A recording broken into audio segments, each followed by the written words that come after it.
যে ছেলে পেলেগুলা যে চুল রাখে বিভিন্ন আপনার প্রতিবন্ধী কাটিং, যেগুলো কথা বুঝেন নাই, সজারু কাটিং, হনুমান কাটিং, হ্যাঁ, খরগোশ কাটিং, কচ্ছপ কাটিং, কি কি কাটিং, তার 14 গোষ্ঠীও কইতে পারতো না এগুলা কি।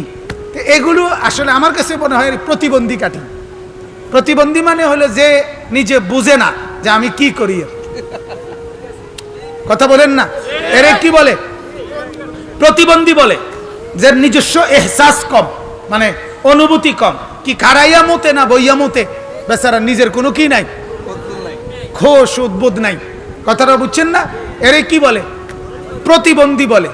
এইটা আমার তো মনে হয় প্রতিবন্ধী কাটিং। যে ভাই এমনি দিতাম নি, হ দেও, পরের মাসে গেছে আর সেলুনওয়ালা কয় এদিকে একটু ছাপ দিয়ে দেই, হ দেও, এ পরের মাসে এদিক দিয়ে একটু একবার পুরা কামাইয়া দেই, কয় হ্যাঁ না দেও। এই যে প্রতিবন্ধী না, কারণ তোমার নিজস্ব কোনো কি নাই, বুঝ নাই। তোমার ডাইনে খুললা লাইলে মানে সিল্লা লাইলে আলহামদুলিল্লাহ, এন দিয়েও সিল্লা লাইলে আলহামদুলিল্লাহ, তো তুমি কিতা, এটা কি ধরনের ফাগলামি বেড়া, কথা বলেন না কেন?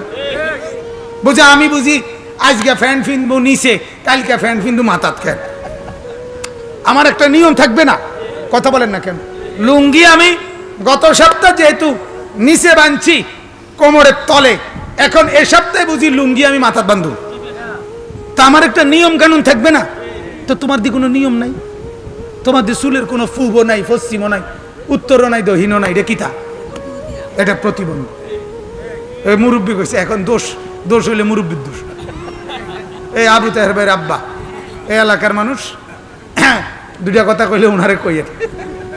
তাইলে প্রতিবন্ধী এগুলো আপনার, আজকে আমরা ভুলে গেলাম, আজকে আমরা যার তার কাছ থেকে মডেল নিচ্ছি, দুনিয়া সাজাইতেছি, দুনিয়াকে তৃপ্ত মনে করছি, দুনিয়ার সাজ, দুনিয়ার ঘর, দুনিয়ার ফার্নিচার, দুনিয়ার আসবাবকে মনে করতেছি এটা উত্তম না। মোহতারাম, মেরা মোহতারাম, মেরা দোস্ত আর বুজুর্গ, আমার বাপ, আমার ভাই, আমার বন্ধু, আমার মা, আমার বোন, সবাইকে শুনাইয়ে গেলাম, দুনিয়া উত্তম না, দুনিয়া উত্তম না, দুনিয়া উত্তম না, আখিরাত উত্তম, আখিরাত উত্তম, আখিরাত উত্তম। কি উত্তম? আখিরাত উত্তম। বিড়ি উত্তম না, সিগারেট উত্তম না, চায়ের দোকানের আড্ডা উত্তম না, টেলিভিশনে নর্তকী দেখা উত্তম না, গালিগালাজ করা উত্তম না, ঘর আর ফার্নিচার শুধু এটা সাজানো, কেউ নামাজ পড়ে না, ছেলে মেয়ে বিবি বাচ্চা এরা কেউ নামাজ পড়ে না, এগুলো একটা উত্তম না, এগুলো সব আপনার বরবাদি, বরবাদি, বরবাদি। এই দৃশ্য দেখা ঘরের পরিবারের হাইসেন না, হাইসেন না, চোখের পানিতে বুক ভাসাইন। আপনার ছেলে নামাজ পড়ে না, মেয়ে নামাজ পড়ে না, আপনার ঘরে পর্দা নাই, আপনার ঘরে টেলিভিশনে নর্তকীর আওয়াজ, নাচের আওয়াজ, গানের আওয়াজ, হিন্দি সিনেমার আওয়াজ, হিন্দি নর্তকীর আওয়াজ, তাহলে মনে রাখেন চোখের পানিতে বুক ভাসাইয়েন, হায় আমি তো বরবাদ, আমার তো জীবনে কিছুই হলো না, আমার জীবনে তো কিছুই হলো। ওয়ালাল আখিরাতু খায়রুল লাকা মিনাল উলা। তাহলে কোনটা উত্তম? আবার বলেন, আবার বলেন। আরেকটা অর্থ আছে এটা, এই আয়াতের আরেকটা অর্থ আছে। আরেকটা অর্থ হলো, আমাদের ডাক্তার শওকত ভাই আমার ক্যান্টনমেন্টের আসছেন, সবসময় হেরে সুবিধা মতো পাওয়া যায় না, এই জন্য একটু বলা। তো আরেকটা সুন্দর অর্থ হলো তাফসীরের মধ্যে লিখছে, একটা তো হলো হে নবী কসম করে বলছি দুনিয়ার চাইতে কোনটা উত্তম। আরেকটা অর্থ হইল হে নবী কসম করে বলতেছি আপনার জন্য প্রত্যেক প্রথম অবস্থা আর পরবর্তী অবস্থা, এই পরবর্তী অবস্থা প্রথম অবস্থার চাইতে উত্তম। ফজর পড়ছেন, এবার জোহরের রক্ত, জোহর পড়লেন, ফজরে আপনার মর্যাদা যেখানে ছিল, জোহর পয়রা আরো আগাইলেন, আসর পয়রা আরো আগাইলেন, মাগরিব পড়ে আরো আগাইলেন, এশা পয়রা আরো আগাইলেন। সুবহানাল্লাহ একবার পড়ছেন, মর্যাদা যেদ্দুর হইছে, আবার বলছেন আরো আগাইছে, আবার বলছেন আরো আগাইছে। এক আয়াত পড়া মর্যাদা যে দূর হইছে, এবার দ্বিতীয় আয়াত পড়ে আরো উঠলেন, আরো উঠলেন, আরো উঠলেন। একবার দুরূদ পড়া যে দূর উঠছেন, দ্বিতীয় দুরূদ পড়ে আরো উঠছেন। প্রত্যেক প্রথম অবস্থা ঈমানদারের জন্য, পরের অবস্থা ঈমানের উপরে থাকলে, আমলের উপরে থাকলে পরের অবস্থা আগেরটার চাইতে আরো উত্তম, আরো উত্তম, আরো উত্তম। বুঝছেন না হিসাবটা?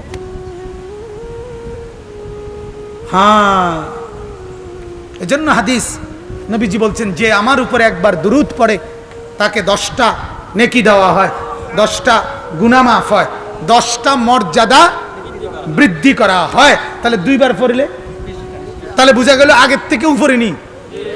কথা বলেন না কেন? ওয়ালাল আখিরাতু খায়রুল লাকা মিনাল উলা। আগে উলা মানে প্রথম, আখিরাত মানে পরবর্তী। প্রথম অবস্থার চাইতে পরবর্তী অবস্থা উত্তম। কাজেই একজন মুমিন সেজদাওয়ালা, নামাজওয়ালা, তাসবিহওয়ালা, বন্দিগিওয়ালা মনে রাখেন প্রতি সেকেন্ডে সেকেন্ডে সে উত্তমের দিকে, ঊর্ধ্ব দিকে আগাইতেছে, আগাইতেছে। একজন নাফরমান, একজন গুনাহগার, একজন পাপী প্রত্যেক সেকেন্ডে সেকেন্ডে বরবাদের দিকে আগাইতেছে। অতএব যুবক, যতবার মোবাইলে উলঙ্গ ছবি দেখো ততবার তুমি পিছনের দিকে পড়ো, আর যারা যতবার সেজদা দেয় তারা তত সামনের দিকে আগায়। আজকে বন্দিগিকে, নামাজকে, হুজুর, কোরআন, ইসলাম এটা যারা মানে বলে তারা দুনিয়াকে পিছনের দিকে নিতে চায়, আর যারা জিনা, ব্যভিচার, বেহায়াপনা, উলঙ্গপনা, নাচ, গান, নর্তকী, সমস্ত সুদ, ঘুষ, মদ, জুয়া, ফেন্সি, তারপরে জিনা, ব্যভিচার এগুলোকে যারা পছন্দ করে, লাইক করে, তারা পৃথিবীর আগায় নিতে চায়। না না, তারা পিছায় দিচ্ছে, সেজদাওয়ালারা আগায় দিতেছে, ওলামায়ে কেরাম আগায় দিতেছে, কোরআনওয়ালারা আগায় দিতেছে, সুন্নাহওয়ালারা আগায় দিতেছে, দাওয়াত ও তাবলীগের সাথীরা আগায় দিতেছে, আল্লাহওয়ালা বুজুর্গরা আগায় দিতেছে, মসজিদ মাদ্রাসার ওলামারা আগায় দিতেছে। আল্লাহ তাআলা আমাদেরকে বুঝার তৌফিক দান করুক। তাহলে আমরা ইনশাআল্লাহ বুঝলাম তো? তাহলে আমাদের জন্য আমাদের কামনা হওয়া কোন দিকে? বলেন না কোন দিকে? তাহলে আলহামদুলিল্লাহ, তাওহীদ আমাদের জীবনের পুঁজি, লা ইলাহা ইল্লাল্লাহ। রিসালাত আমাদের জীবনের পুঁজি, মুহাম্মাদুর রাসূলুল্লাহ। আর আখিরাত আমাদের গন্তব্য। আমরা ঈমান আনবো, রাসূলের মতো গড়ব, জান্নাতে যাব। আমরা কলিজার মধ্যে কি জমাবো? লা ইলাহা ইল্লাল্লাহ। জীবনে কি করব? সুন্নত সাজাবো। এরপরে আমরা যাব কোথায়? জান্নাত, আখিরাতে, জান্নাতে। আল্লাহ তাআলা আমাদের সবাইকে তৌফিক দেন, কবুল করেন, আমিন। আজকের এই ইন্তজামে আল্লাহ তাআলা বরকত দান করেন।